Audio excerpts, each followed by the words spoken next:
warahmatullahi wabarakatuh. Perkenalkan, nama saya Muhammad Ja'far Siddiq. Saya dari Prodi Manajemen Universitas Teknologi Nusantara.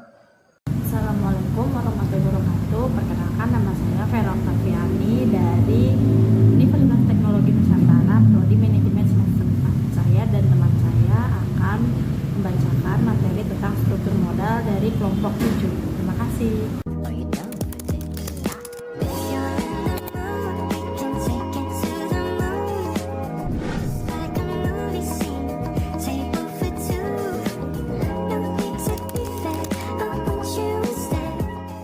Kami dari kelompok 7 mata kuliah Manajemen Keuangan 2 akan mempresentasikan tentang struktur modal. Yang pertama, daftar isi, yaitu ada definisi struktur modal secara umum, definisi struktur modal menurut para ahli, tujuan struktur modal, asumsi yang digunakan dalam analisis pengaruh perubahan struktur modal terhadap nilai perusahaan, teori struktur modal, rumus teori struktur modal, faktor yang mempengaruhi struktur modal, komponen struktur modal, rumus rasio struktur modal, dan yang terakhir ada kesimpulan. Yang pertama, definisi secara umum. Struktur modal atau capital struktur merupakan perbandingan atau imbangan pendanaan jangka panjang perusahaan yang ditunjukkan oleh perbandingan hutang jangka panjang terhadap modal sendiri.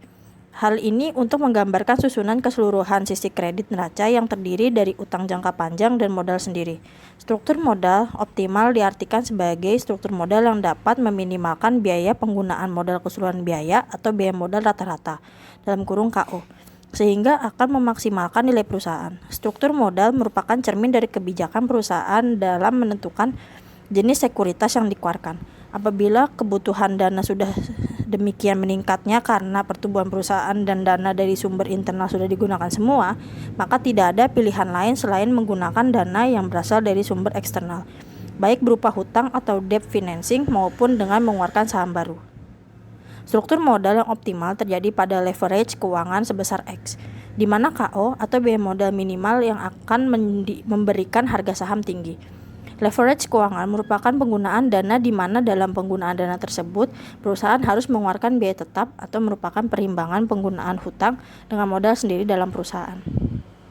Menurut para ahli, menurut Martono dan D. Agus Harjito tahun 2010, struktur modal adalah perbandingan atau imbangan pendanaan jangka panjang perusahaan yang ditunjukkan oleh perbandingan hutang jangka panjang terhadap modal sendiri. Pemenuhan kebutuhan dana perusahaan dari sumber modal sendiri berasal dari modal saham, laba ditahan, dan cadangan. Jika dalam pendanaan perusahaan yang berasal dari modal sendiri masih mengalami kekurangan atau defisit, maka perlu dipertimbangkan pendanaan perusahaan yang berasal dari luar, yaitu hutang atau debt financing. Namun dalam pemenuhan kebutuhan dana, perusahaan harus mencari 16 alternatif pendanaan yang efisien. Pendanaan yang efisien akan terjadi bila perusahaan mempunyai struktur modal yang optimal. Selanjutnya, menurut Kamaludin tahun 2011 menyatakan, struktur modal atau kapital struktur adalah kombinasi atau bauran sumber pembiayaan jangka panjang. Begitu pula menurut Bambang Rianto tahun 2008, struktur modal adalah perimbangan atau perbandingan antara modal asing jangka panjang dengan modal sendiri. Struktur modal merupakan cermin dari kebijakan perusahaan dalam menentukan security yang ditentukan. Tujuan struktur modal yaitu melakukan pencampuran atau kolaborasi dari sumber-sumber dana. Dana yang permanen maupun aktivitas dari kegiatan operasional perusahaan tersebut. Kondisi ini dilakukan agar perusahaan mampu mencapai nilai optimal karena struktur modal bisa menjaga kualitas dan reliabilitas perusahaan dalam kegiatan ekonomi. Selanjutnya, asumsi yang digunakan dalam analisis pengaruh perubahan struktur modal terhadap nilai perusahaan. 1. Tidak pakai penghasilan. 2. Tidak ada pertumbuhan laba. 3. Pembayaran seluruh laba kepada pemegang saham yang berupa dividen.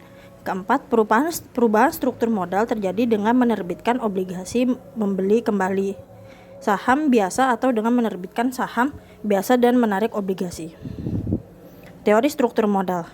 Teori struktur modal yang pertama ada pendekatan laba operasional bersih. Pendekatan laba operasional bersih atau net operating income approach adalah pendekatan operasi bersih ini dikemukakan oleh David Duren pada tahun 1952 pada pendekatan ini diasumsikan bahwa investor memiliki reaksi yang berbeda terhadap penggunaan hutang perusahaan.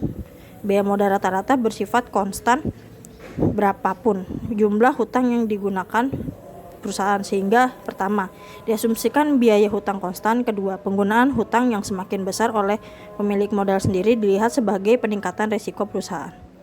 Yang kedua, ada pendekatan tradisional. Pendekatan ini tentunya adalah hal-hal menjadi tradisi atau kebiasaan. Dalam hal ini menjadi tradisi adalah bahwa dalam kegiatan usaha selalu membutuhkan modal.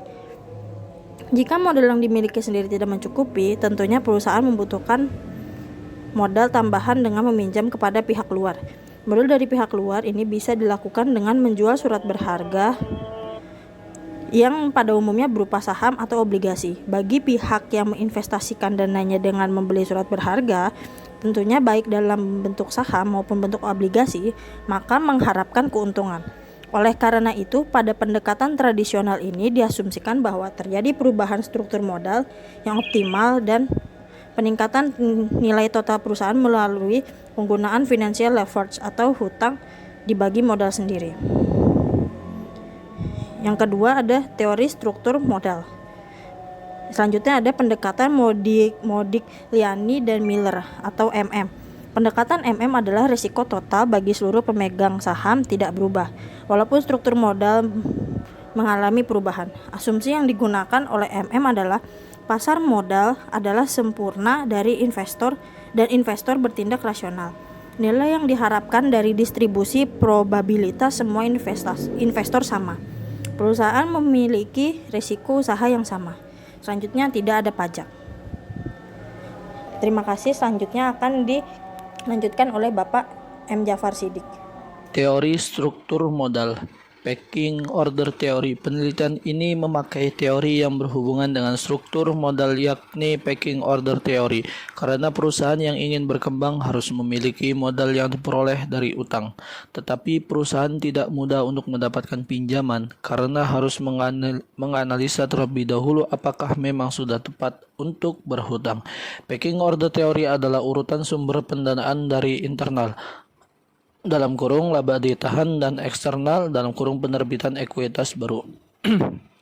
Wibowo 2013 sama dengan 26. Menurut Mers dan Madus dalam Purba 2014-13 memberikan pernyataan teori pecking order memiliki dasar dari dua asumsi yang menonjol. A. Para manajer lebih tahu prospek perusahaan mereka sendiri dibanding dengan investor luar.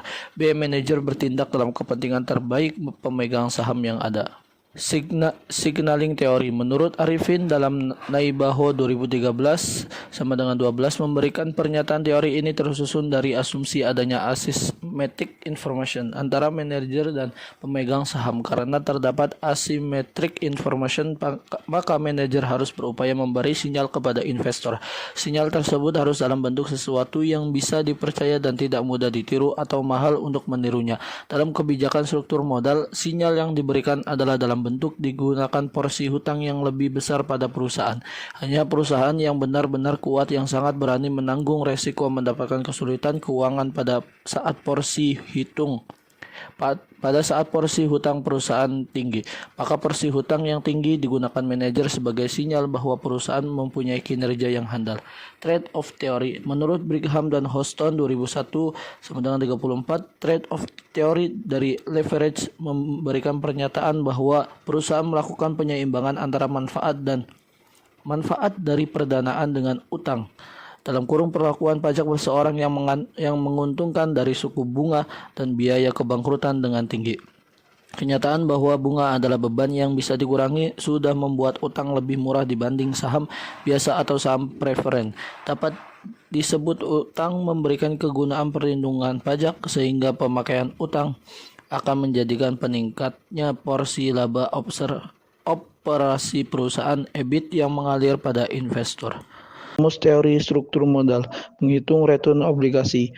KI sama dengan I dibagi B. KI adalah return dari obligasi, I adalah bunga hutang obligasi tahunan, B adalah nilai pasar obligasi yang beredar. Menghitung return saham biasa. KE sama dengan E dibagi S. KE adalah return dari saham biasa, E adalah laba untuk pemegang saham biasa, S adalah nilai pasar saham biasa yang beredar. Menghitung return bersih perusahaan. KO sama dengan O dibagi V. KO adalah return bersih perusahaan dalam kurung sebesar biaya modal rata-rata minimal. O sama dengan laba operasi bersih. V sama dengan total nilai perusahaan. Faktor yang mempengaruhi struktur modal.